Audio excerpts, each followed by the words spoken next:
Item number 2 on the order paper, communication from the chair. Colleagues, I want to welcome you to today's sitting. Of course, we start on a very sad note as a continent. We lost one of the greatest Pan-Africanists as a continent, President Hage Geingob, President of Namibia, which occurred on 4th February 2024. Namibia supported the liberation struggle in Uganda, and even recently when we had CISPOC, the Speaker of Namibia was here with us, and we managed to exchange pleasantries.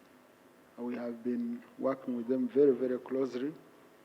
Recently, when the African fraternity was given an opportunity to choose the next president of Interparliamentary Union, the Speaker and the MPs from Namibia played a very critical role, working from a Pan-Africanist perspective to ensure that we, number one, we get a lady in Right Honorable Turia, the Speaker of Tanzania, but also this, we ensure we don't have a deep fight over this as a continent, and we present ourselves as an example. His Excellency Hage has been a friend to some of our people here, most prominent, a very, very close friend to Ndugu, most prominent, a very close friend to Ndugu Rugunda, our former Prime Minister, to whom he was a supervisor when Ndugu Rugunda was working in Namibia as a doctor. Our President has sent condolences to the government and people of Namibia, and we also I want to take this opportunity on behalf of Parliament. I know the Speaker has written to the Speaker of Parliament of Namibia. I want to take this opportunity in this plenary to extend our heartfelt condolences to the people of Namibia and to the family of His Excellency the President, and to the Pan-Africanists and Africa in general. And with that, I request that you stand up and observe a minute of silence. I also want to take this opportunity to congratulate our defense fraternity, the Uganda People's Defense Forces, on the 43rd Tarehe Sita celebrations, which are ongoing.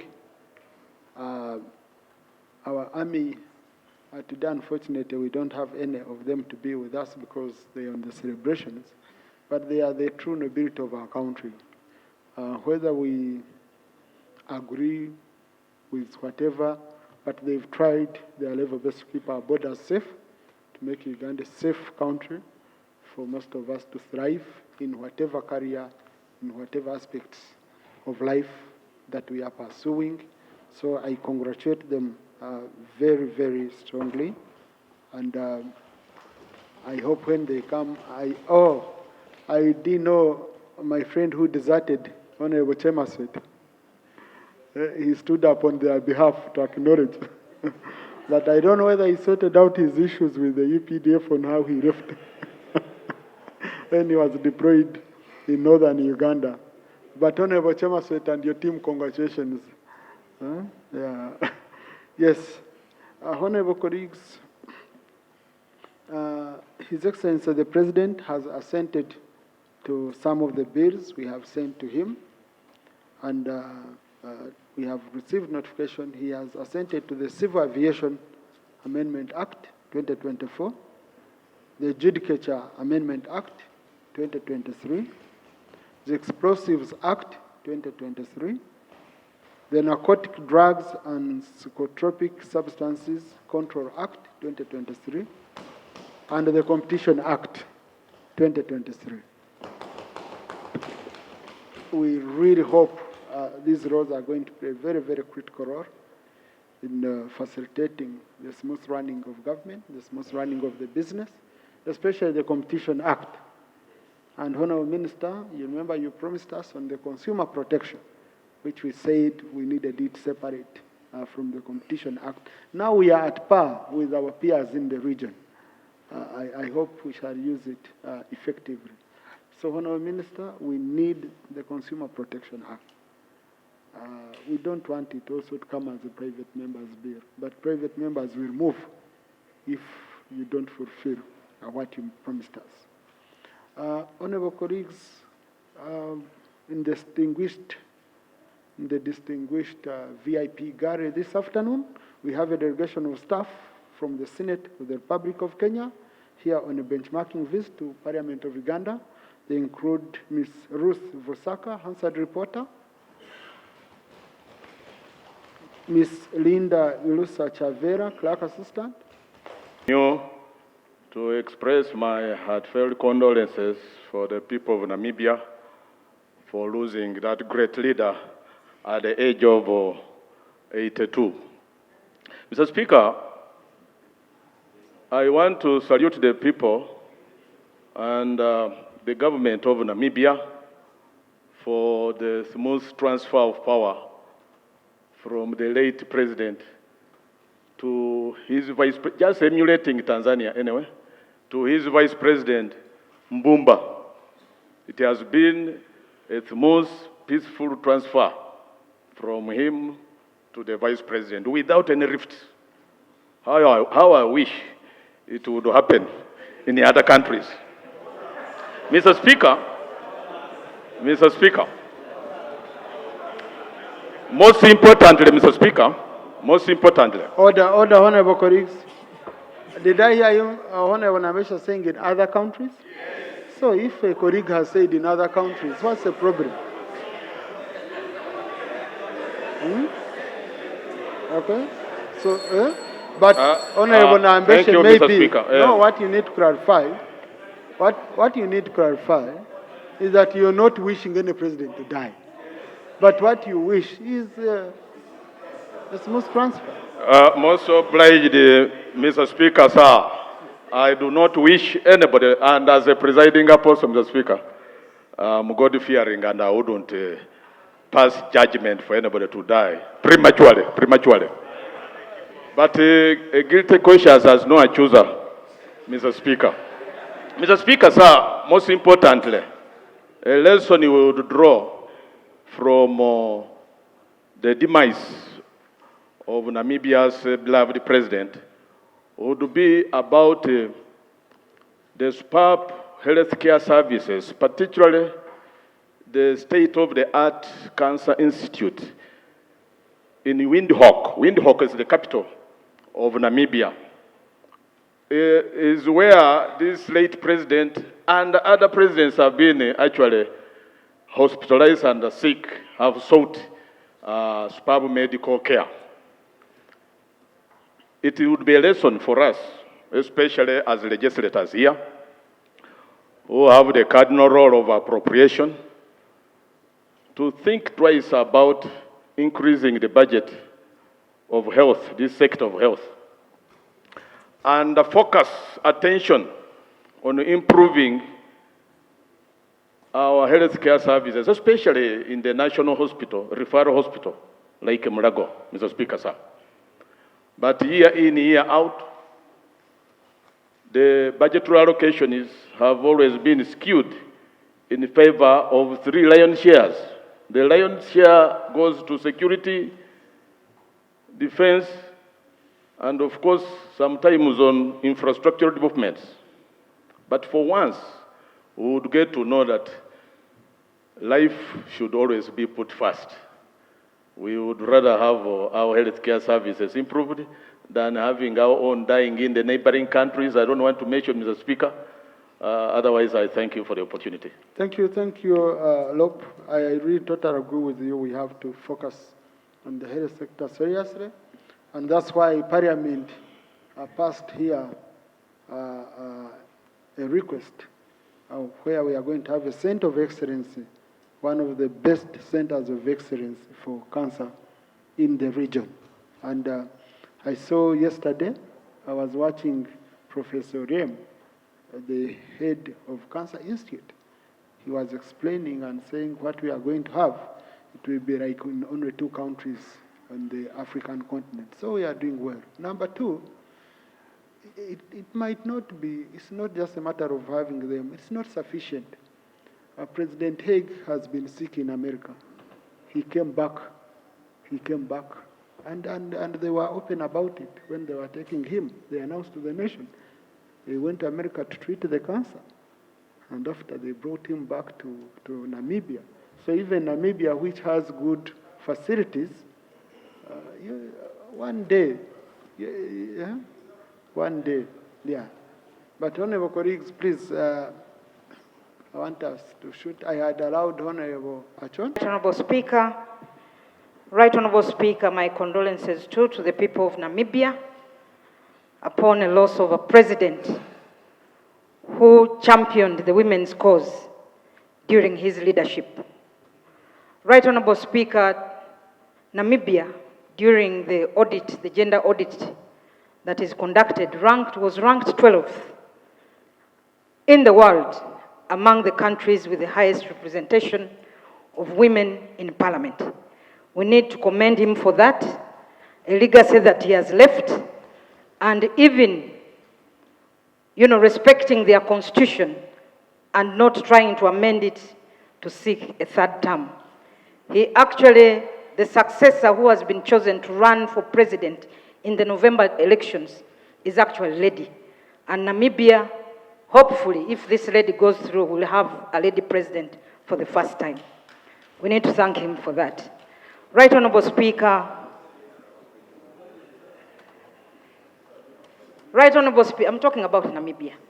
Right Honorable Speaker, as I conclude, Right Honorable Speaker, one thing that I also commended the people of Namibia for, and this is something that we have been trying to push, so that we propose amendments, Right Honorable Speaker. We are waiting for the Constitutional Review Commission. It is not coming. If a Chairman LC5 dies now, for heaven's sake, or died in the year 2025, we shall still hold elections. How I wish we can amend our rules so that if we are close to the next elections and God picks his person and takes maybe a Chairman LC5 or whoever, no, not a member of parliament, because we don't have vice chairpersons. How I wish that person takes over the seat so that we don't waste the taxpayers' money running around into an election. Chairman, this is something that, Right Honorable Speaker, how I pray that you allow some of those motions that are pending in your office so that we make these amendments. It is wrong for a Chairman LC5 to die, and government has to spend billions to replace that chairperson. So it would be better if a person dies during the 5-year term, the vice chairperson takes over so that we move on. This is really something that I pray. Let's have those amendments for the good of this country. Thank you.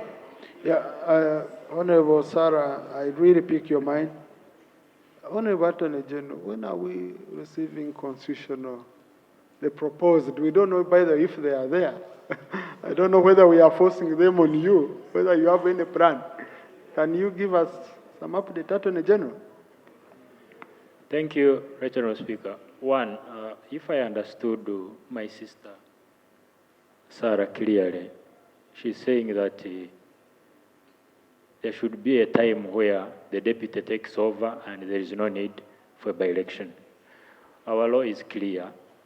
If, let me use the word principle figuratively, if the principle passes on, let's say the chairperson LOC5, if it's within 6 months before the general elections, you do not have a by-election. But anything below that, the law requires a by-election. Be that as it may, if I may respond to what the Right Honourable Speaker is questioning, there is a conversation, Right Honourable, within the executive. When the time is right, we shall come to you. Thank you. I say, why I raised it, Attorney General, is a dilemma we find ourselves in as presiding officers. Members are entitled to bringing private members' bills. And the Minister for Justice and Constitutional Affairs requested that let them be consolidated into one bill which the government is working on.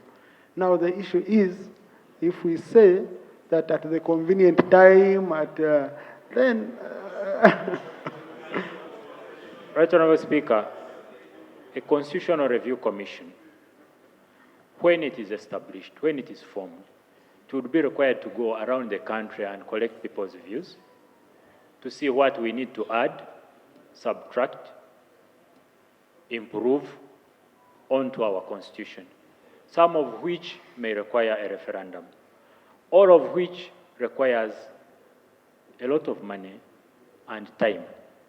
Like I said, there is a conversation ongoing, and I do understand that colleagues have issues they would want to introduce. My request is, through the Ministry of Justice and Constitutional Affairs, even with the Law Reform Commission, even Parliament itself, we continue to collect people's views when they are sent to us. When they are sent to us, we collect them, but we also encourage them to be patient, that when a review commission is put in place, they can be called upon to come and present their views. Thank you. It's just a matter of time. Thank you. Attorney General, I'll be glad next time where the conversation is taking place, to invite us, we join you, that we join the conversation. But we are going to have a further engagement about this, especially with regard to the several motions that we have for private members' bills. Because unfortunately, on our side, the rules don't allow us to have a conversation internal as presiding officers. So, but we wanted to move in a more harmonized manner. Honorable Court Boniface. We have seed and grain, but the price for grain currently is at 400 Uganda shillings. Right, Honorable Speaker, this is far way below the projected income statement for producing a kilogram of maize, which at the moment is rated at between 1,000 to 1,500 Uganda shillings. Right, Honorable Speaker, the Prime Minister's field trips that even availed the seed to the farmers, a kilogram of longe 10 was going for 20,000 Uganda shillings, which 1 kilogram can only produce 20 kilograms. Look at that expense on seed alone. Then we have pesticides, we have fertilizers, we have post-harvest handling expenses. Right, Honorable Speaker, the price of 400 Uganda shillings is too low. The same applies to vanilla in Chiboga. Vanilla currently is going for 5,000 Uganda shillings, right, Honorable Speaker. And you can only get the 5,000 Uganda shillings when you bring vanilla to Kampala. My prayers are, right, Honorable Speaker, we are a non-aligned country. We are a mixed economy. Can the minister at least come up with a break-even price, offer our farmers a break-even price, and then establish storage facilities where this maize can be kept for some time? Otherwise, right, Honorable Speaker, seeing our farmers spend like that in inputs and earn as little as 400 Uganda shillings, it is very ashamed. And right, Honorable Speaker, the demand for maize as the most consumed food crop here in Uganda is still high. We are wondering. Another prayer, right, Honorable Speaker, is for the minister to open up. Who are the exporters of maize in this country? We need to open up more and more. These are the people who will find competitive prices. Otherwise, when we close and leave few people to export maize, that is why they can offer whatever they can, and you have to accept the price regardless of whether it is too low, because you have no other option. Thank you. Thank you, Right Honorable Speaker. In the 10th Parliament, we had gone as low as around 200 shillings, and government came in to intervene. And I remember Honorable Bahati at that time played a very critical role. Honorable Bahati, Minister for Trade.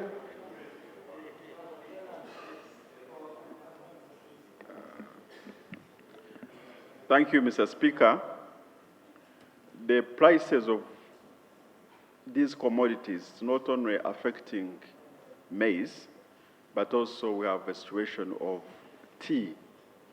The prices of tea have also gone down. The prices of maize have gone down. The prices of cotton have gone down. and we are operating in a liberalized economy where the forces of demand are determined with the forces of supply. The price is determined by the forces of demand and supply. In other words, depending on that invisible hand, which we know sometimes is a dirty hand. So, Mr. Speaker, previously we have come up with a subsidy for the prices of maize. But given the situation we are in at currently, as the Minister of Finance has elaborated more again and again, it is something, Mr. Speaker, that we have now to discuss as Cabinet and come up with a new immediate solution to see whether we can help our farmers to stabilize the prices. Thank you. So within the 2 weeks, Mr. Speaker, we can discuss this matter. Yeah, that sounds better. Within 2 weeks? The other one you were ordering me, you were... This last one is a bit calmer. Point of order. However, it has two dimensions. Whereas we have a problem of tea prices generally in Uganda, but also have a problem of bad governance and management at Igara Growers Tea Company. And so my concern is about that. Right, Honourable Speaker, since 1969, Buheju and Igara have worked together under Igara Growers Tea Company and owned Igara Tea Factory that is in Igara. But in 2010, the farmers of Buheju applied to government for support and started up an independent tea factory, Buheju Tea Factory in Buheju. Igara company acted as a guarantor and a promoter. However, the guarantor and promoter has refused to seize ownership to the people of Buheju. And they want to continue owning the factory that is in Buheju. And consequently, there is now a conflict. There is a crisis. And the farmers now in Buheju for the last 6 months are not picking their tea. Some farmers have, because now this has caused anxiety, it has caused panic, it has caused loss of money, loss of interest. The other day I saw some farmer who was uprooting his tea farm, and yet government has a lot of interest because in 2010, government invested money in Buheju among the farmers to start a factory, but two, government has been giving us tea seedlings. So in such a situation, government cannot just see farmers lose money and they just don't do something about it. And I am sure Honorable Biraro and Honorable Mushemeza know much about this because we have always talked about that factory and the crisis in Igara. Right, Honorable Speaker, we are concerned as leaders and we think that government must come in, sort out the issue of ownership of this factory, but two, to deal with the challenge of mismanagement that has further exacerbated the problem of prices, because in Buheju now I think it's about 250. It so happens, Right Honourable Speaker, that the factory that was commissioned in 1969 was based in a place called Igara. Buheju remained pending with a registered company, which was registered in 1974. But later on, of course, there was a lack of funds. And in 2008-2010, I was a member of the board in Igara. And we asked the government to finance Buheju. In 2004, His Excellency the President visited the site, which was just a playground, and he offered to help Buheju put up a factory in which government financed all the civil works.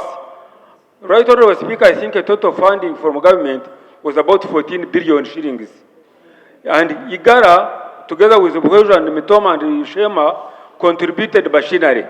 Currently, Right Honourable Speaker, to be very quick, the farmers in Buheju have been molested by one being denied payments on a monthly basis. Currently, we are demanding a payment for 4 months. Secondly, there is no representation from Buheju on the board and management of Igara. they handpick their people, we have no democracy. Thirdly, there are factory acts in Buheju, like servicing, and it collapses day in, day out, such that now the farmers no longer pluck their leaf because the factory is down. Fourth, there is harassment of employees originating from Buheju. If you have got an ID showing Buheju, you are harassed in that area. Fourth, there is hiring of police. Whenever farmers want to sit and sort their matters, there was a handful of managers at Igara, they hire police to chase the farmers from their own site in their own home. Right, Honorable Speaker, I think what we need to do is that Parliament should investigate and settle the ownership problem of Buheju Tea Factory, since the government also put in. Secondly, we should investigate the mismanagement of Igara as a whole company, so that the economy is surveyed. Because what happens in that factory, in that company, we employ a lot of Ugandans. Everybody becomes affected, and our in the open. You might think you're doing a service, but you end up crippling them completely, and they never recover. Because you're going to expose a lot to the competitors, to the would-be funders and supporters, and you create a state of panic and fear about how they are being run and all that. So it is always better we first give the executive chance, the minister responsible chance to come and address, we demand from him to do his job. Okay? So, Honorable Minister. Stakeholders meeting next week, and then I'll be in touch with the members of parliament from the region. They will also attend, and we find a solution to this. But also the good news to the country is that through Elite Group, a Dubai-based company, we are setting up extra factories in Buheju, Chigezi, in Ruchiga, in Toro region, Zombo. So some of these solutions can be helpful for the farmers. But next week, we shall have a stakeholders meeting. Thank you. Now, Honorable Minister, please, I know that's an area I've been talking to some of the elders in. Give it as much attention quickly as possible before it can explode further. And it kills the whole tea sector within the region. Honorable Eddie Kwizer. Pension gets first call on the budget and is statutory payment. May I be informed from Minister of Finance, because pension is also decentralized. So when these teachers go to the district, they are told that there is no money for pension. Over 6 months, they have not received their pay. And if Minister of Finance says there is no money again, then it is high time, my prayer, that the Minister of Finance prepares a statement on the state of the economy of this country, because we have been coming here, he says no money, next time, next no time. So we want to get an assurance that those statutory payments are not interfered with. I thank you. Honourable Minister, for finance, or public service, you feel is in a better position. Once public service has money, you always pays. Thank you very much, Mr. Speaker. Mr. Speaker, this matter concerning Chisoro was first brought to my attention by Honorable Sarah Mateche. I checked and found out that initially we had not, like any other, we had an understatement of over 300 billion. But Mr. Speaker, in the supplementary Schedule 1, we provided adequately for pension and gratuity. And this money is part of the release for Q3. I am looking for the cow of Chisoro. When I get the cow, I will explain to the cow how this should be handled. But Mr. Speaker, yes, I know we want to bring matters concerning our people to the floor of Parliament. But Honorable Kwizera is my neighbor. I wish Kwizera would discuss this matter with me, and we resolve it before we even come here. Now, the question, Honorable Msasizi, will be, are you a good neighbor?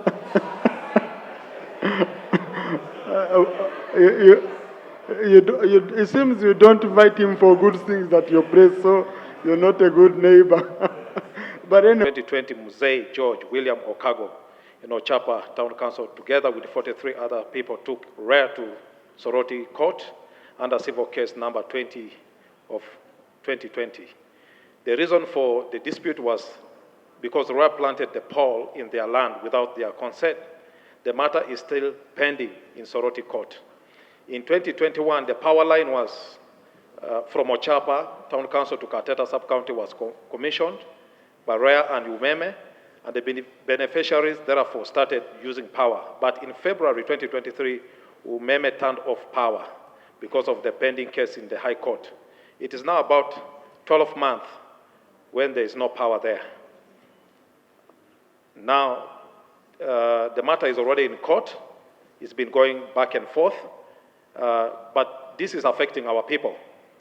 The access of electricity is at the heart of socio-economic development and impacts a wide range of development indicators, including health, education, gender, equality, livelihood, and poverty eradication.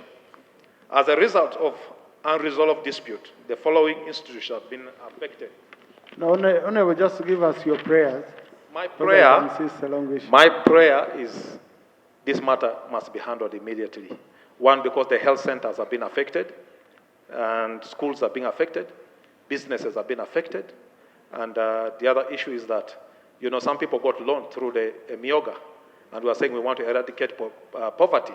Now, these people have got businesses lying there, they've bought welding machines, they've opened saloons, but they're not operating, and they need to pay back the loan. Two, there's a lot of load shedding there. Businesses are being affected. So if this prayer can be also handled of load shedding, I would really appreciate for the people of Serere County. Thank you. Thank you. The matter being before court, of course, we have to be in cognizance of sub judice rule as per our own rules indicate under Rule 73. But this is a matter on which it's not a matter for us to debate, it's a matter for the minister to help the community. Honorable Chief Whip, do you want to say?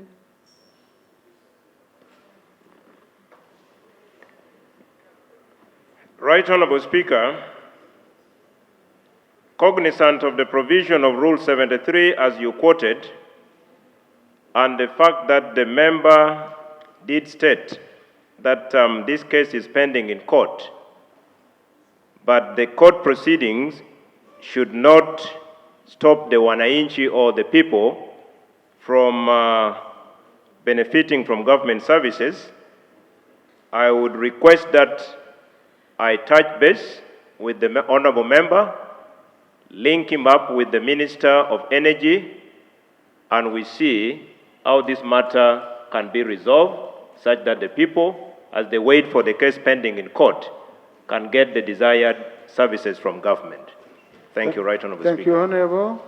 What the minister is meaning when he says that the minister, or the finance is not releasing money, because the loan that was taken by this house was having two loads, Mbale Rwakaka and Lukunjiri Kanungu, and it was about 400 billion. Lukunjiri Kanungu Chi. Lukunjiri Kanungu Chi, Ishasha. And Mr. Speaker, the scope for Kanungu is known. And the town nodes were part of the scope. We have been engaging, but there is a problem which Minister of Finance must explain whether money from the loan, how can a loan that we have also, if we were to have variations, to what extent can variations accumulate to over 100%? So, even in the contractual procedures, variations in contracts have limits. So, you cannot tell me that the money got consumed and therefore finance cannot release money that we are taking interest in as a government. So my request, Mr. Honorable Speaker, is that we have, through you, we have a Minister of Finance, the Minister of Works, and UNURA to have a round table. We have an agreement on how to move forward because there is some conspiracy on this matter. Thank you. Estimate is at 31,000. We have variation of prices on that project, but I do request you give us time. We sit with the Minister of Finance together with UNURA. We come up with a comprehensive statement explaining what it's talking about so that we can look at it as the House and we see on the way forward. Thank you. No, Honorable Minister, you see, we are in politics on some of these matters, and politics is management of perceptions. The people in Rukunjiri, in Kanungu don't understand all these things we are discussing here. You launched a road, okay? And you said African Development Bank has financed the road. And the people, man of African Development Bank, we are always sure it's available to finish the road. Now, in between, whatever happened, I don't know. But what I would guide you is you call a meeting.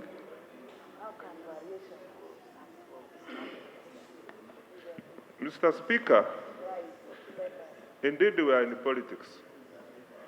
And we need to be careful of what we tell the public through this platform called Parliament. Mr. Speaker, why do I say this? Last week, one of our colleagues came here and said that the road in Rwanda is impassable, which was a lie. Now, here we are. I am also from the same region.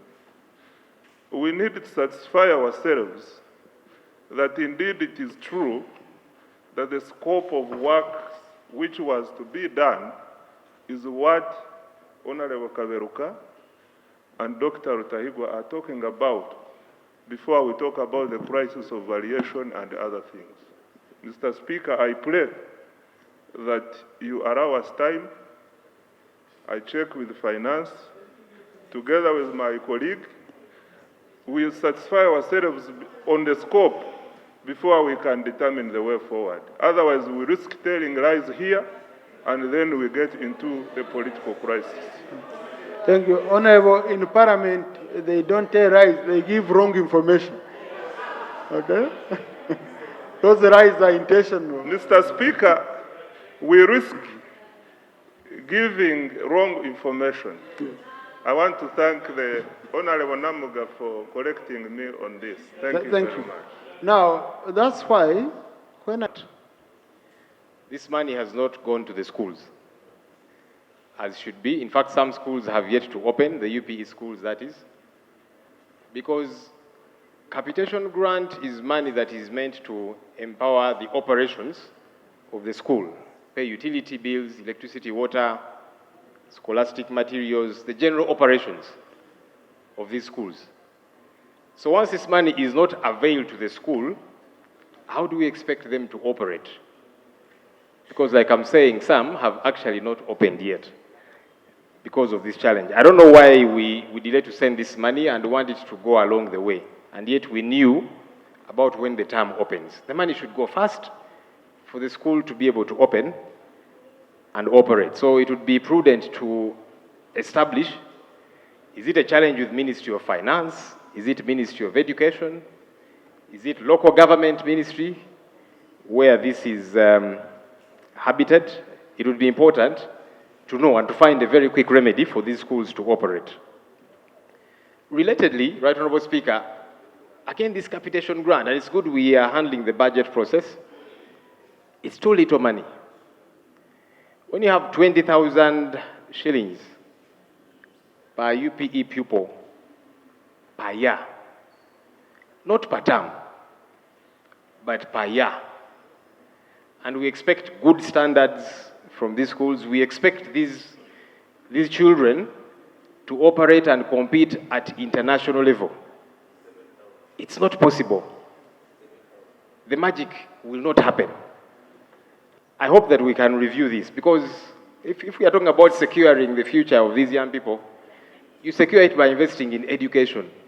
This capitation grant does not make sense at all.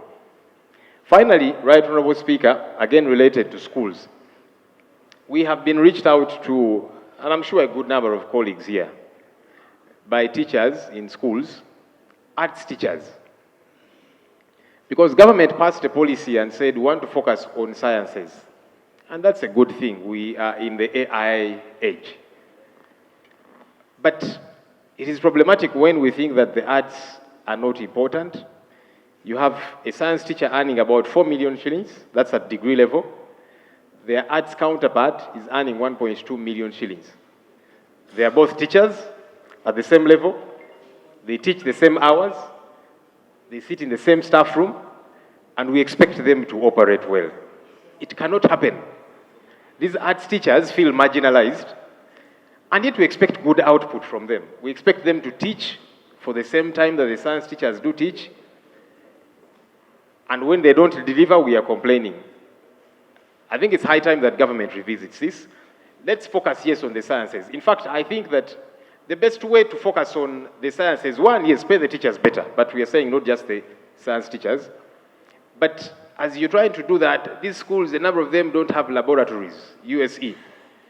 Some of these students meet test tubes, burettes, Bunsen burners for the first time in a final exam.